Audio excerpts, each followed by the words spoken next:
love now and Did you fall in love last night? I love her. Love was stronger than anything. For the love. Love. And I love you more than anything. There's still love. Love. From the New York Times, I'm Anna Martin. This is Modern Love. On today's show, I'm talking to the writer and former New York Times columnist, Lindy West. Years ago, Lindy wrote a book called Shrill that puts you inside her brilliant, weird, funny brain as she moves through a world that keeps telling her that being fat is a problem, that it makes her fundamentally unlovable. But by the end of Shrill, Lindy's feeling confident in herself. And she's also found love with her best friend, Aham. They get married, and they're going to be together forever. Now, in Lindy's latest book called Adult Braces, she's opening up about a problem that was kind of built into her marriage from the start. Aham did not want to be totally monogamous. And while Lindy wanted to be okay with that, really, she wasn't. This situation was bound to explode at some point. And today, I talked to Lindy about the moment it did.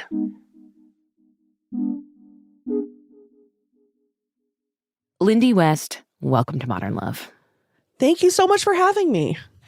Lindy, okay, towards the end of your first book, Shrill, you get married to your husband, Aham.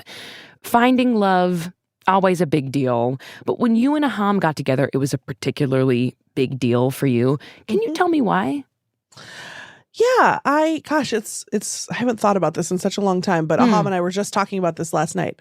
I had always been kind of lonely and single and sad and yearning, you know, and growing up in a fat body, people tell you no one will ever love you unless you fix your body. And then being a woman, a very visible woman on the internet, then strangers are just telling you that every single day, which I already kind of had it handled internally. You're like, I don't need the pile-on. I don't need come on, guys. As Samantha Irby says, let the plumber fix the sink. I got it. So there's just all this baggage around it. But really, I mean, at heart, Aham and I just love each other so much. And I think we both kind of knew that we couldn't imagine a life without the other person. So, you know. But yeah, on some level, he wanted to give me that like big proposal, big wedding that I thought I would never get to have because it healed something in me. Yeah. Marriage was not, sort of only about affirming the connection between the two of you. It was also this kind of almost like public stamp of approval. Does that track? Was it sort of like that? I mean, it feels disordered to say that, but yeah. Because I mean, we contain multitudes, right? And again, that's not why I got married. That would be crazy. I feel like I need to also zoom out and just like affirm that you guys also really fucking loved each other, right? Like there was this strong, beautiful connection. Yeah. I mean, we're very different, but we're also, from the first day, we started dating, we were like, oh, that's my best friend. And then we just were never apart. Even when we tried to break up a couple times, we were still just like calling each other every day and being like, hello, and we were very much two freaks who say the same thing at the same time. We make the same joke at the same time. We do the same riff. It's alarming and off-putting to others. Except to those, and except to you. I mean, except to us. Two freaks matching each other's freak. When you got married, what did you hope your future would look like? So I think I just imagined that we would, stay on the sort of traditional track. I thought we would probably have a baby and buy a house and, continue to work. We also work together a lot. Aham is an artist and I work on his shows and he helps me a lot with my work, with my writing. And I think I sort of envisioned a classic happy marriage. Like I think that I thought we would just have a great time for the rest of our lives. That sounds great. That sounds, I mean, it's interesting that you bring up the word classic in reference to your marriage because you have a new book out. It's called Adult Braces. And in this book, you share a piece of information about your relationship, your marriage to Aham, that was not, I would say, quote unquote, classic, right? Yes. You share the fact that Aham was non-monogamous, correct? Yes. So we briefly broke up in 2011. Then it was a bad time. I write about it in Shrill. Aham and I broke up. My dad died. Yeah. It was horrible. A tree fell on my house. Then we got back together. But part of that was Aham was like, I've been divorced twice by age 27. And I feel like possessiveness and jealousy had a lot to do with both of those relationships collapsing. And I want us to be not together because we're trapped and locked together in a prison of love. Or, he didn't say it like that. Of course, yeah. You're editorializing. You're a writer. That makes sense, yeah. But he was like, I don't think that monogamy is healthy for me. He has all these reasons, which make intellectual sense. I'm like, I went to a liberal arts school. Totally. Sure. You know what I mean? But emotionally, how was this hitting you? Yeah, same for me. It made intellectual sense to me. And in fact, it had always made intellectual sense to me. I was like, I understand how this works and why people do this. I don't personally have the self-esteem to cope with it. I've thought this too, yeah. Yeah, so my initial reaction was like, I was devastated. And because I worked at the Alt Weekly. Dan Savage was my boss. It felt like everyone was supposed to do it, or else you were like, you were like a prude and a pioneer woman. Of course. And I was like, why do I have to do that just because all these cool kids think it's better? Yeah. Like, why can't I make my own choices? So our initial conversation was a lot of me crying and being like, I don't want anyone else. Was it presented as sort of like, we can get back together if we are non-monogamous? Was it like a conditional thing? Okay. Basically, I think so. But it wasn't him saying, I'm going to go out and date people. We're a couple who loves each other desperately getting back together. So this was not a moment when either of us was like, oh, I want to go out and find someone else. We were ecstatic to be reuniting. Okay. So where we landed was, if we want to be together for the rest of our lives, who knows what's going to happen in 10 years, 20 years, who we're going to meet, how we're going to feel. And to lock in and say, our feelings are never going to change and we're never going to have any interest in anyone else outside of this partnership. It's just not realistic. Once it was reframed as something that we were going to deal with eventually. And I love to procrastinate. That's interesting, though. You're kicking the can, basically, of this relationship. What, definition, framework? Which is so unfair to him because he really was telling me something that's important to him. And I always heard it as an obstacle that I could like wear down and overcome, Like, I just need to be the best girlfriend so that he doesn't want this stupid thing anymore. And Aham tried so hard to get me to actually engage with this emotionally. How did he try? Oh, I just mean, he warned me, I think, that my tendency to avoid hard things was toxic and was going to be a little bit poisonous in the relationship. And I do think it did slow damage because then what happened was, because we had this nebulous thing that I had kicked down the road until an unknown time, I was always dreading, when was that time going to come? Yep. So every time Aham initiated any kind of like really hard conversation, even if it was just like, you need to do the dishes right after you cook or whatever, I would react like someone was chasing me with a knife. Yeah. I would. Every conversation was like the big one where he'd be like, I've met Yeah. someone or I'm dating someone. Like that specter was always kind of looming Yes. for you. Yes. But then there comes a point, you write about this in your book, where you can't avoid it. Tell me about the moment you found out that Aham was dating someone else.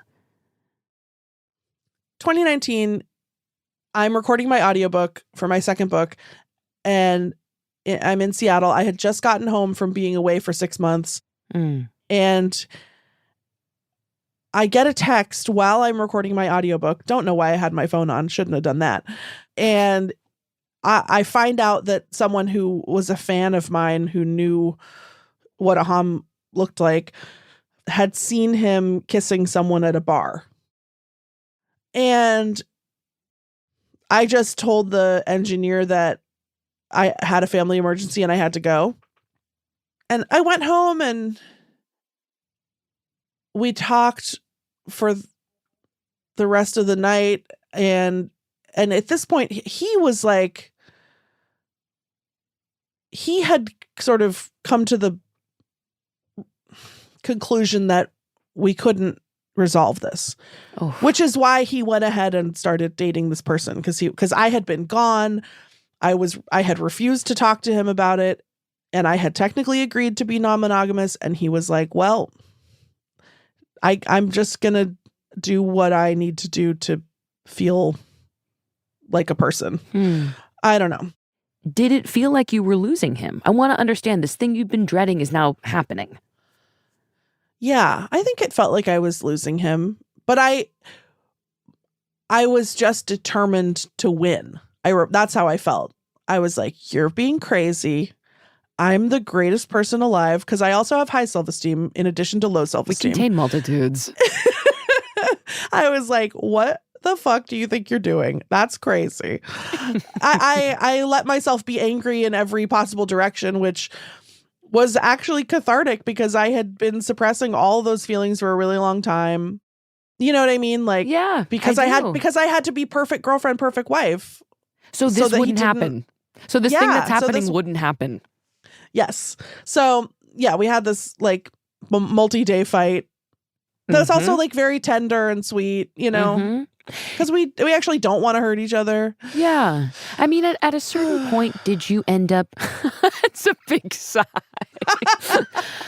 As the days went on, did you ask more questions about this person that Aham was seeing? Did you start to get curious? Nope. Well, I think I was like, don't tell me anything about this stupid person. I don't want to know. Like, I was like a baby. I was like full child self. You know what I mean? Like having a tantrum. I was not wearing my adult woman pants. I was, I was very much like, is she prettier than me? Do you love her more than me? You know, do you guys laugh at me? Do you remember what he said to that question? Yeah, he said no. You know, he said she's a really good person, and you're just different. And he was like, you're my wife. Like, I don't love anybody more than you. You know, Did that feel true? Did that feel true to you in that moment? Yes. And I just didn't understand. I was like, man, we found the best thing. You know, we did it. Like, we're best friends and we get to hang out every day. Why do you want to fuck it up, dude? What more could you want? Yeah. Yeah. Eventually, you were kind of forced to reckon with the fact that this person Aham was dating was a pretty big part of his life. Tell me what you found out and how that made you feel. So, he told me that her name was Roya, and she was one of the artistic directors of a venue in Portland that had put on one of his shows. So I actually met her when they did the show there, and she was so nice. Like, I remembered meeting her. I know, she was like so small. She was like the tiniest little person. I am the biggest, loudest. Well, I'm not going to be self-deprecating, but I'm tall and I'm big and I take up a lot of space and energy. And she was just like a tiny little beautiful, she's like kind of goth, you know, Yeah. Meanwhile, I'm like, I kind of dress like a clown. Just very much an inverse of me in a lot of ways. And of course, in ways that made me feel wildly insecure. So how did you found out Aham, sat you down at one point and was like, I need to tell you more about who this person is? Yeah, because her best friend died. And it was one of those best friendships that's like family. And she was his primary caregiver during his illness. And it was just, It's intense. yeah. And she needed her support system there. And Aham was part of her support system. And Aham is a good person who cares about people really deeply. And he needed to go to Portland to be with her during these really hard weeks. And I remember being mad and being like, I'm not ready, and you never wait for me to be ready. You just do whatever you want to do. But then being like, what am I going to say? No, you can't go, I don't want to be the kind of person that says someone important to you is in Pain. unimaginable pain, and I'm going to sort of petulantly say, no, you need to stay here with me. I don't want to be that person. And I'm doing all this work in my own therapy, most of which is about me kind of remembering who I am, not as part of a couple, because especially since I had set it up as the perfect wife challenge, difficulty level impossible. I had really lost sight of who I was outside of that couple, because my job was to do the couple and do it the best I could and do it exactly how I thought Aham would want it, aside from the one thing he told me he did want. And so I was starting to wake up those muscles of being just Lindy. Who is that? And I was spending time with my friends more, and I was spending more time alone. And so he left. I was still uncomfortable and anxious, but yeah, you knew for yeah. the first time where he was, and he was with this other woman. Yeah. And I was like, I had to sort of imagine what they were doing. And basically he started going regularly, like maybe once a month. And it just got easier every time, and I started to experiment with letting go. What if I do picture what they're doing? What if I do think about her? What if I looked at her picture on Instagram and thought about her as a person who's not an adversary to me? And the more I did that, it felt so much better than just being in denial and being scared and being fearful of losing control. Because you actually can't control other people. Should I be able to? Yes. Yeah, but the only person I can control is myself, like my one wild and precious life. I mean, so you're doing this personal work. You're trying to figure out like, who is Lindy? You're trying to also like see Lindy as a person. And you decide to embark on a kind of classic, I'd say, adventure of self-discovery, the Great American Road Trip. Tell me how this road trip factored into this work you were doing at this part of your life. Yeah, so Aham starts going to see Roya once a month.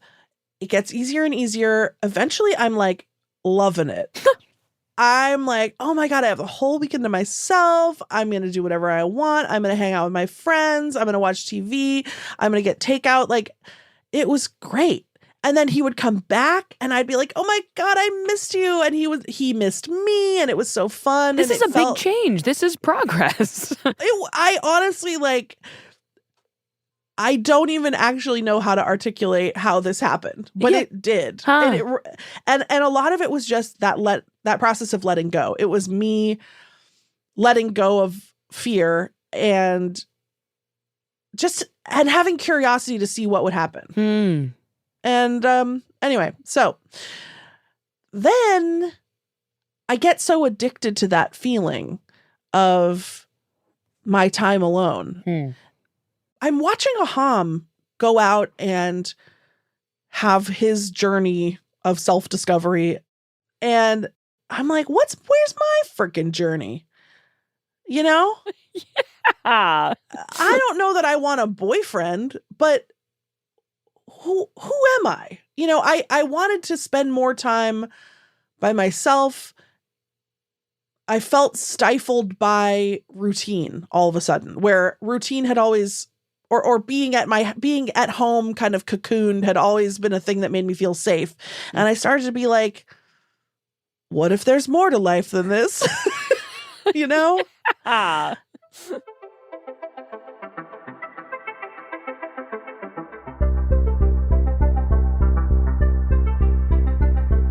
We'll be right back.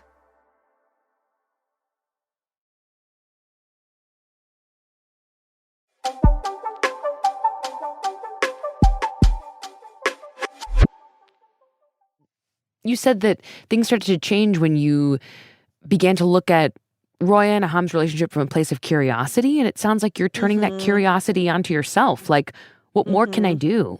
How can I grow? How can I push myself? Yeah. How can I, what are some other ways I could be brave? So I woke up one day and I was like, Aham, I gotta go. I was like, I said, I think I need to rent a van and go on a road trip by myself. And he was like, okay. It really just came to you And like I that was in like, a dream? Kinda, yeah. It came to me fully formed. Like I was suddenly like, I gotta rent a van and I have to drive to Florida. And I just wanted to set out into the unknown, which is exactly what I was doing inwardly. I also was starting to feel so confined and claustrophobic from having just spent basically 2 years nonstop working on my marriage and having everything be about my relationship. And I was like, I really, really wanted to spend some intensive time on my relationship with myself. I was like, can't we just live for a while? What about me for once? Yeah. What about me for once? And so I just wanted to go. Was this something that, I don't know, Lindy of 5 years prior would ever conceive of herself doing? No, absolutely not. Lindy of 5 years prior was desperate for Aham to do activities with her. I just would never, and I would have been scared to leave him home alone. Like, you know, is he going to fall in love with someone else while I'm gone? And what am I going to do? Well, that's my question. That's my question, because a road trip sounds amazing, but it also does give Aham and Roya a lot of time to be together alone. Did that cross your mind? I'm sure it crossed my mind, but I didn't care because I was so hyper focused on this thing that I wanted to do. And because I had made a lot of progress. I was like, great, spend time with Roya when I'm gone. That feels very powerful. Yeah, it did feel powerful.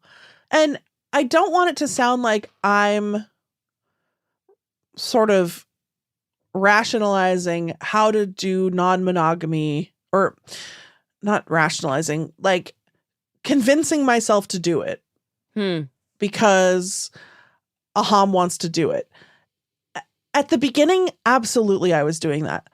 By this point, when we've already been doing it and he's going away and I'm feeling this freedom and lightness and openness, I'm starting to be like, this is better. For me, it's nice to have a husband break sometimes. Yeah. You know, like it actually feels very true to me at this point that one person shouldn't be your whole life. And that doesn't mean you have to be in a relationship with other people or whatever, but you should be in a relationship with yourself for sure. And this isn't me convincing myself to do something that Aham wanted to do. At this point, I really liked it and I was curious to explore it more. What's your contact like with Aham while you're on the road? Contact is, I would say,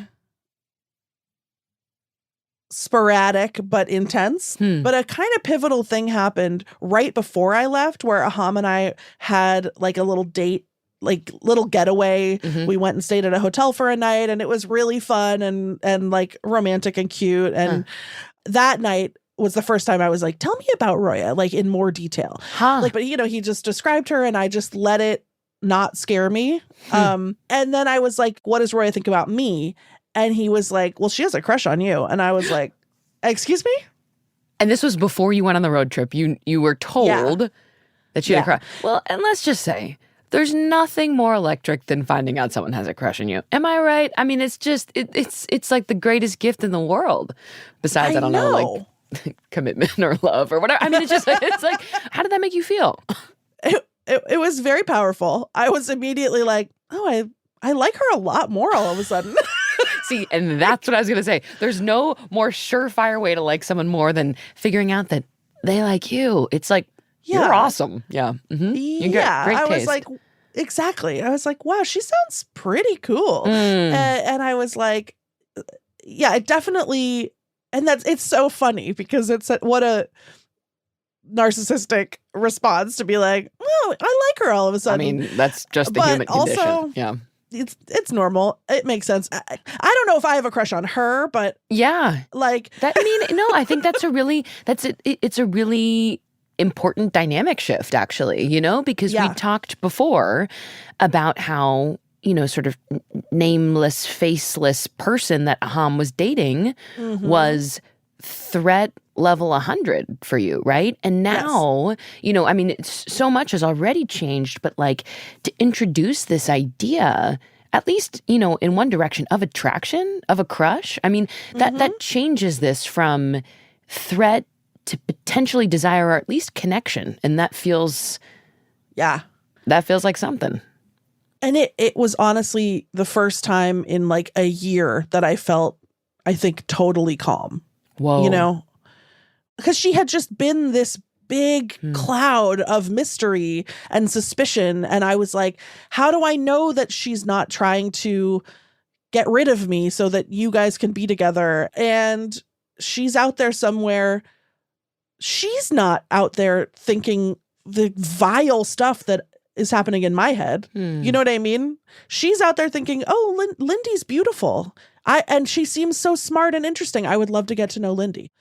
And I'm processing my changing feelings about Roya while I'm on the road trip, texting with Aham, talking to him on the phone, and being like, how do I even describe it? Because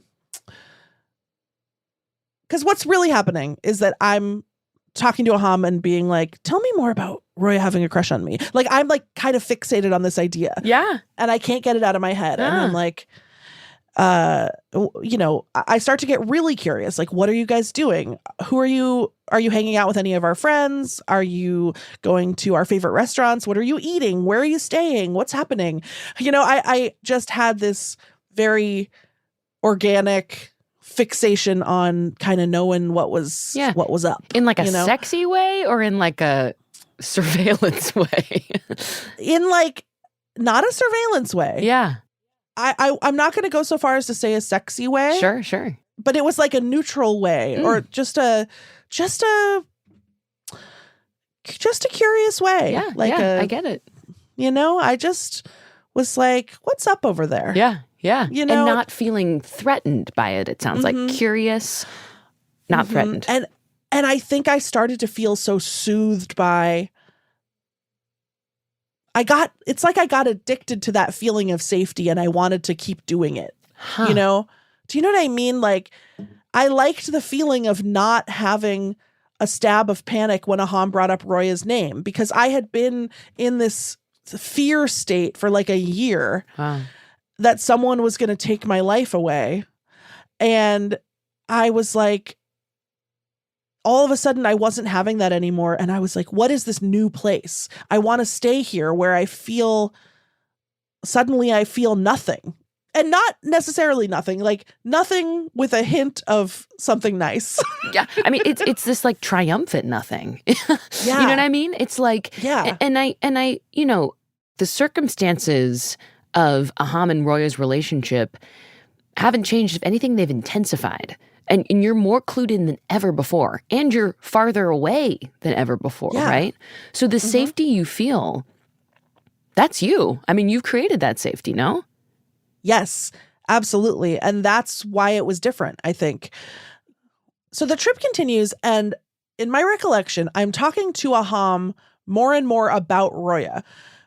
And I don't remember specifically, and I bought a phone that has like no storage on it, so all my texts are gone.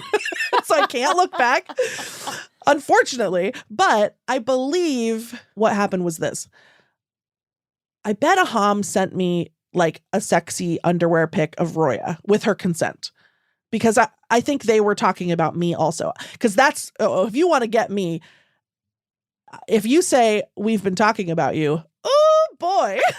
In a good way, in a good way, in a good way. Yes, Yeah. Oh, because I definitely remember him saying like, Roya and I have been talking about you a lot.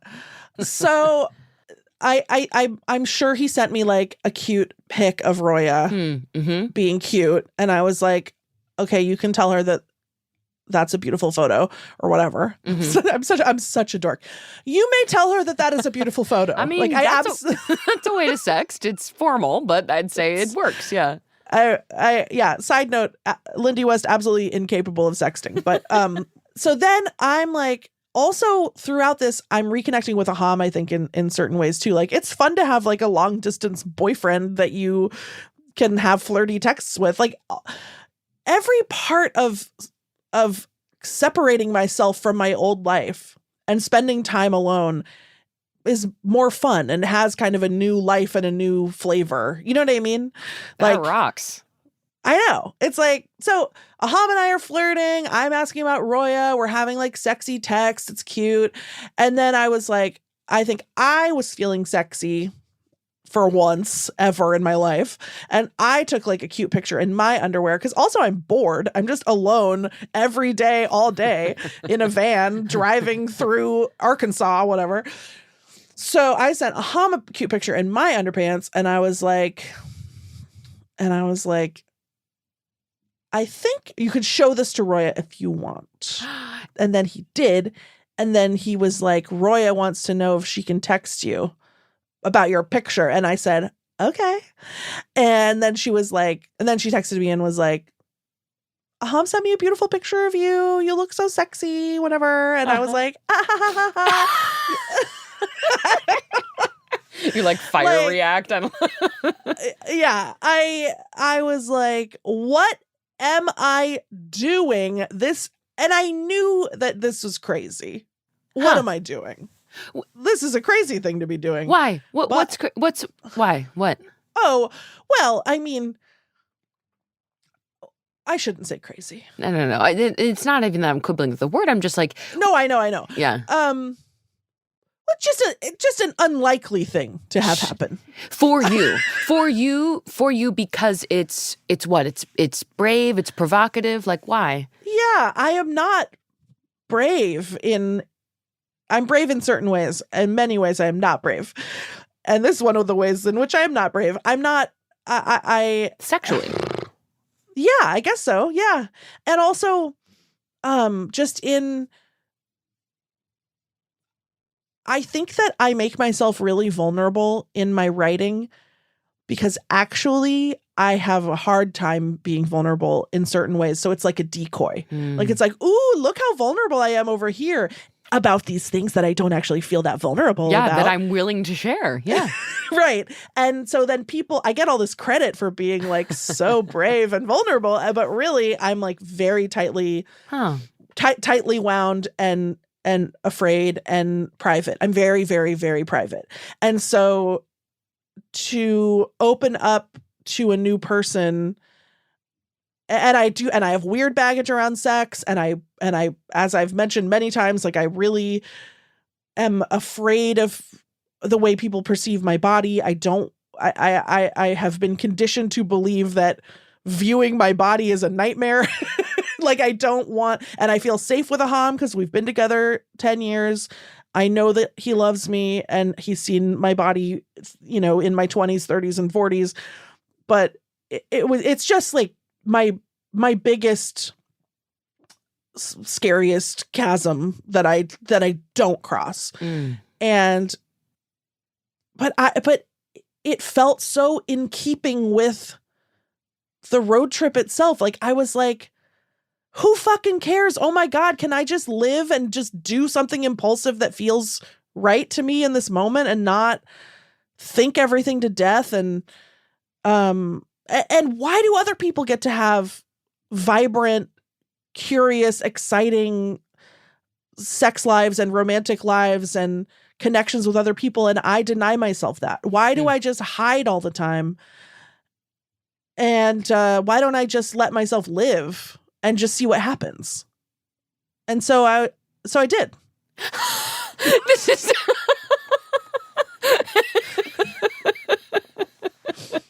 I am so charmed by that.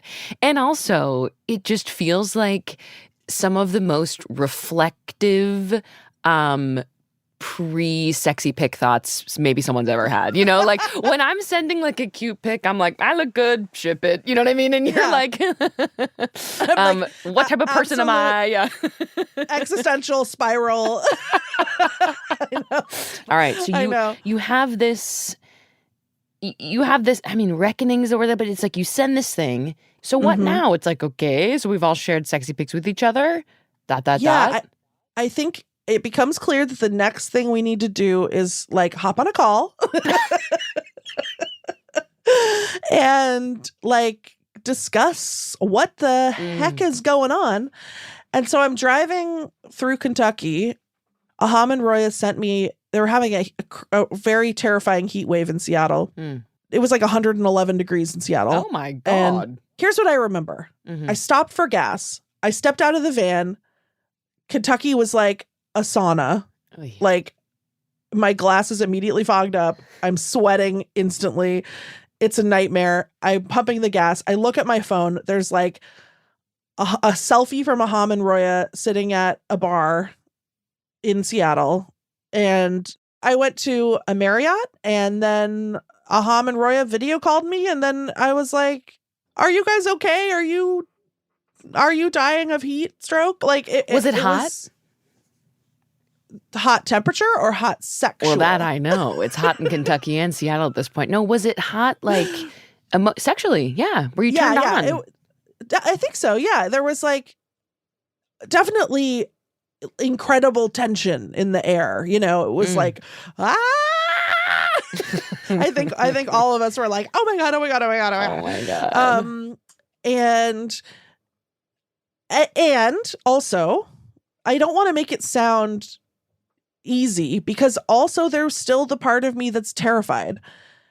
And this is the first time I'm confronted with like seeing the two of them together, and I'm away and they're together, and you know, they're like entwined sitting at the bar in the air conditioning, and so it's like inside me are two wolves. One is having the time of her life and is like so electrified by this, and the other one is definitely terrified. And you know, my intrusive thoughts were working overtime, being like, this isn't real. They don't really want you. Look how much he likes her more than he likes you. Look how affectionate he is with her. You know what I mean? Like all the meanest stuff that my brain can come up with is running on a little loop in the back, you know? And then I'm using my new skills to sort of let them pass through and stay in the moment with what's actually happening in front of me, which is that I'm feeling really connected with this person who's beautiful and sweet and kind and funny and smart and who loves Aham, and I love Aham. And yeah, I don't know. It was a very complicated video call. But also fun. But also fun. And it's like all this stuff is happening under the hood, but then also in the present moment of that call, can I ask you, like, you're feeling attracted to Roya sexually, it sounds like. Yes. Yeah, for sure. Had you been attracted to women in the past? I mean, kind of idly, not like professionally, you know? Minor league, yeah. Yeah. I mean, it. I feel like I think maybe I thought everyone has some default baseline attraction to women because women are obviously the best. They're like pretty and yeah. So I think I just was like, well, who doesn't kind of like women, right? Yeah. Everyone. So I don't think I interrogated that much my I knew that I was sort of mostly straight, but also I didn't really care that much. I was like, yeah, sure. I mean, yeah. Who's into me? What's going on out there? Who has a crush on me? Raise your hand if you have a crush on me.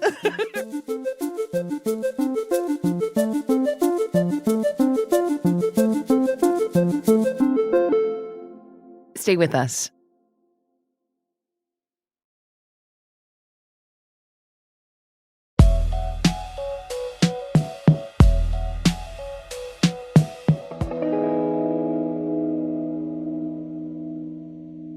Eventually, the trip has to end.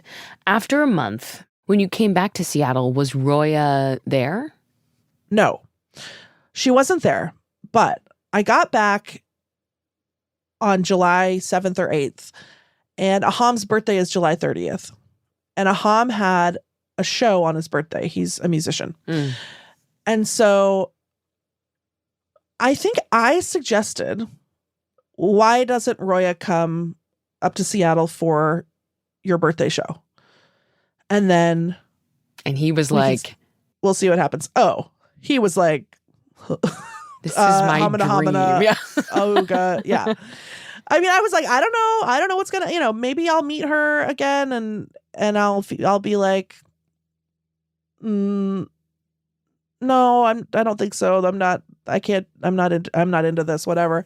I didn't know what was gonna happen, but we were still like, the group chat was popping off this whole time. Okay. So I was pretty sure that I was going to like Roya in person, but I didn't know. Sure. And so she came up to Seattle. I picked her up at the train station. Aham was like at soundcheck. I went by myself to pick her up. Also my idea, I think. And I was like, she was instantly captivating. Like, she was just so pretty and so sunny and smiley and sunny for a goth. Like, cool. I know, she's like a little sunshine goth. It's like it's a new kind of person just dropped. Sunshine goth. And make that a brand that really soon it's going to be stolen. And then we went to the show and it was fun. And like Roya and I stood together and like held hands, and she didn't know anyone there. And there were all these people from me and Aham's life. And I introduced her to all these people. How did you introduce her? This is my friend Roya. This is Aham's girlfriend, Roya. I don't remember. I think maybe I just was like, this is Roya. That feels easier. Yeah. It's a really good question. I'm not sure. Yeah. But then, but we were like holding hands, we were definitely obviously doing something. Yeah. Then we went to a bar after the show, and Roya and I were sitting next to each other talking, and then some drunk guy came up and like grabbed her arm and was like, "Oh, cool tattoo." What, and did that disgusting man thing of like, a woman having tattoos means that you can touch her. And he grabbed her, and I was like, I'm gonna fucking kill that guy. Like, I had this protective feeling of like, don't you fucking touch her? Like, what the fuck is wrong? Like, I wanted to like fight this man, and I stood up and I was like, we're fine, thank you. Like, I like kind of like bodied him away from us. What did that to me, this is what I'm hearing you say. This night was you realizing like, oh, it's on and I want this. Yes. Like, of course I might have done that for any, friend of mine, but the feeling I had was like, that's my girlfriend. Like, don't touch her. Why would you think you can just touch her? Yeah. And then we went to the hotel and we had sex and it was really fun. The three of you or just the two of you? The three of us. And it was really fun and hot. And then, but I'm skipping over that because I don't like to talk about sex. Sure. And then the cutest part of the night is like, I don't know, Aham has insomnia and is like never asleep. But just like Roya and I, like Roya like fell asleep in my arms and we slept the whole night. And I was like, why was this so comfortable? Why this was so like sweet and peaceful and easy and safe. I get it though. Yeah. I don't sleeping in a bed with a new person, and don't get me started on 3 people in a bed. Too many people for a bed. But even so, this first night, like you slept well. And it just felt like a sign of something being right. Mm. In 2022, you, Aham, and Roya sort of publicly announce what's happening in your relationship. Can you tell me about that?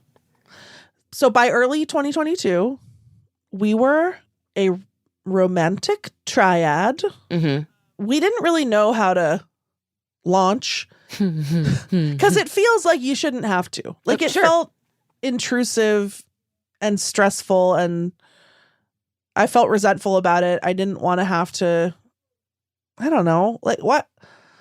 Why do I have to explain my life to people? But, it really was eye-opening to me how angry people are about non-monogamy. And I think it's because everyone thinks that if it becomes normalized, then their husband is going to say, now I need to have a girlfriend. And I just want to say that you don't have to do that. Right. It would be optional if it were to become the law of the land or whatever. Yeah. Look, I wasn't looking for it, but it found me. And so I relate because I too had that fear and it came true, except what I found on the other side was a way better life than before. Why? Just way How? For me. Yeah. I just feel so much more freedom for myself. I have 2 people who love me instead of 1. It occurred to me that maybe, I don't know about Roya because she's very stable, but I think Aham and I both as erratic artists, both of us may be a 2-man job. Like I think like it's nice to have another person to help me love Aham. And I know that I also need a lot of love and validation and support, and it's just really, really just 3 people that live in a house instead of 2. And we like all help with the dishes. That sounds kind of nice. Yes. So we're all 3 together still. And now it's 2026. And it really started like as soon as I got back from wow my road trip, and basically started on Aham's birthday. So we're into year 5. Amazing. Congratulations. Thank you. Earlier on in at the beginning of our conversation, actually, when I asked you and Aham had just gotten married, and I was like, what future did you want? And you described that you were looking forward to a sort of classic marriage. How do you feel about that now? I feel like I customized my life to something that is the thing that I want and swapped that in. I don't want to chase an ideal that someone else made up. It really, that's what this feels like to me. It feels like I customized it. I customized marriage to the specifications that are fun and fulfilling to me. So I don't really think about it anymore. And it just like feels like things found their way to where we needed to be. And no, that's so passive. We worked really hard and created the life that we wanted. Lindy West, my goodness, thank you so much for this conversation. Oh my God, thank you. This was so fun.